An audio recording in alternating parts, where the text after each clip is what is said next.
7 pa. Pero 14 muna yung natin sa hearing. Hindi yan yung 18 kong, hindi. Hindi, naragdagan yung 14. Oh. Ay, may bagong 14. May bagong 14. May mga kasama pa tayong lalabas na nakita na yung kanilang mga kasama, yung mga sinasabi, kaya sila mismo, lalabas sila at magsasalita tungkol dito. Hindi ko sila nakikita, hindi ko sila kilala. Baka sabihin ni Matibag, bayad na naman yan. Ha? Baka sabihin ni Matibag, bayad na naman yan. Ewan ko sa kanya. Sabihin niya naman, bibigyan mo na naman tagilid. Oo, Oo, grabe.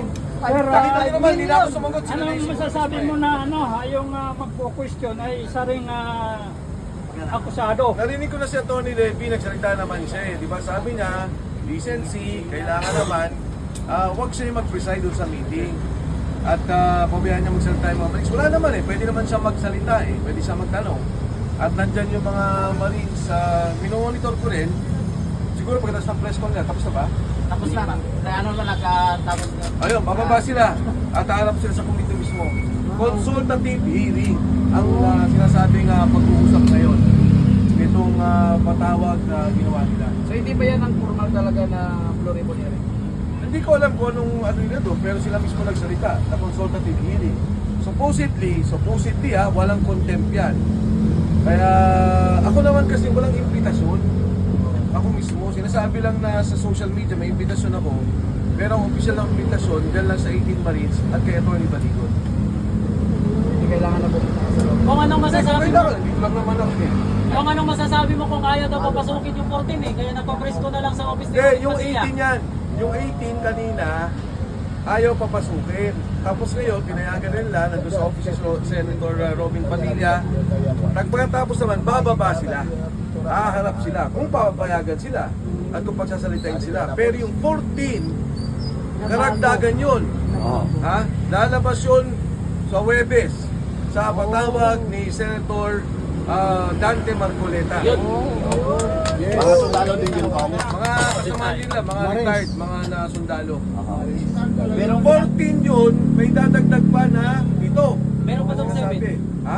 7 pa daw po may daw. 7, ha? 7 pa po daw ang Hindi, idadagdag. 14 muna ang lalabas. 14 plus 7. 21. Kung ibig sabihin tong meron pang susunod na Blue Ribbon na pangungunahan ko nila Senator Marcoleta. Meron pa. Meron pa. At magsasalita pa yung 14 na mga sundalo. Nagpapasalamat ako sa kanila. Ngayon pa lang, hindi ko sila kilala. Hindi ko alam kung ano sasabihin nila. Pero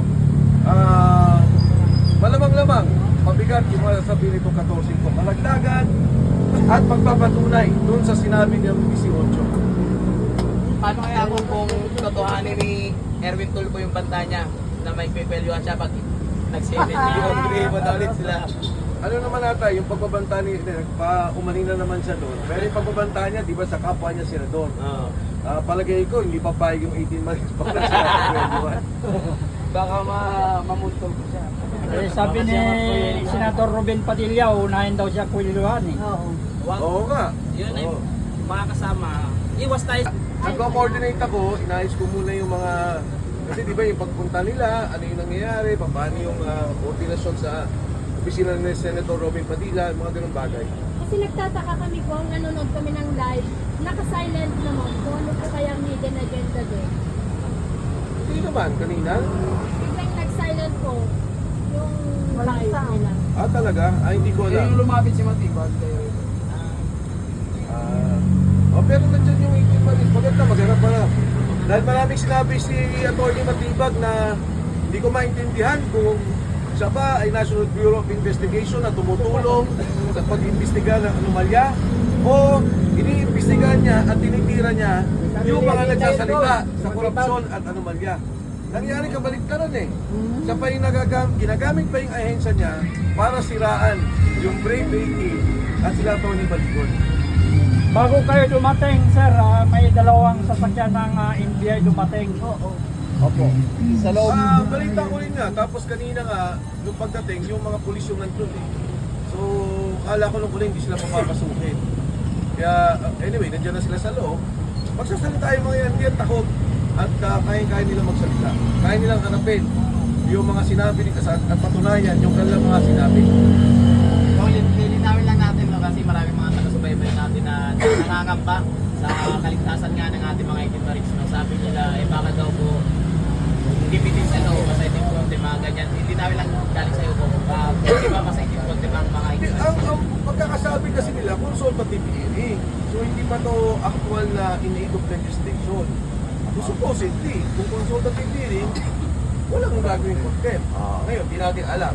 Wala tayong alam. Kasi ngayon, wala na eh. Hindi mo na alam kung ano yung tama, yung saligang batas, yung pagsunod, lahat ng mga bagay eh. Kaya, mabuti na dito rin tayo para alalayan sila at bantayan sila. Tama. Salamat. Sige, kanina lang kami. Bang isa na lang kung Oo. Palawan. Alvarez. Alvarez. Itinatanggi po niya na nakatanggap po siya ng maliit ng budget po na sama yung pangalan namin. Una sa lahat, nagpapasalamat daw kay Congressman Pepito Alvarez sa pagdalo. Ibig sabihin, siya mismo kinikilala niya yung hearing ng Blue Ribbon. Pangalawa, yung pinanggit niya, kasi kaibigan ko naman yan si Congressman Pepito. Ang sabi niya, baka naman daw yung pagtawag ng staff ko dahil yung may impeachment noon kay Pangulong Bongbong Marcos, tinawagan daw ng o nag-message yung staff ko na para sumama siya at nang hindi sumama, nilagay yung pangalan niya. Una po sa lahat, ako naman may pagrespeto kay Congressman Pepito Alvarez. Hindi ko kinakaila na may mga tinawagan ako para pumirma kung sino man ang gustong mag-endorse ng impeachment complaint. Pero hindi naman pala yung staff ko mag-message sa kanya. Ako mismo tatawag. Kaya po yung sinasabi yun, hindi po yung totoo. Baka scam yun. Baka may nagpapanggap, nag-message sa kanya.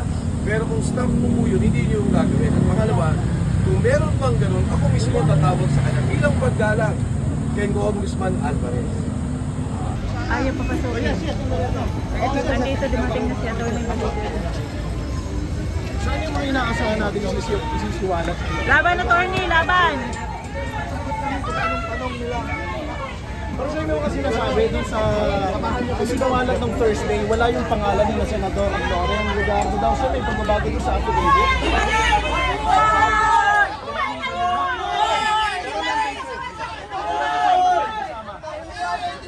Ayan na dito, 18 Marines. Mabuhay! Mabuhay ang 18 Marines! Huwag kayong magpaano, magpapuntin! Huwag kayong magpapuntin!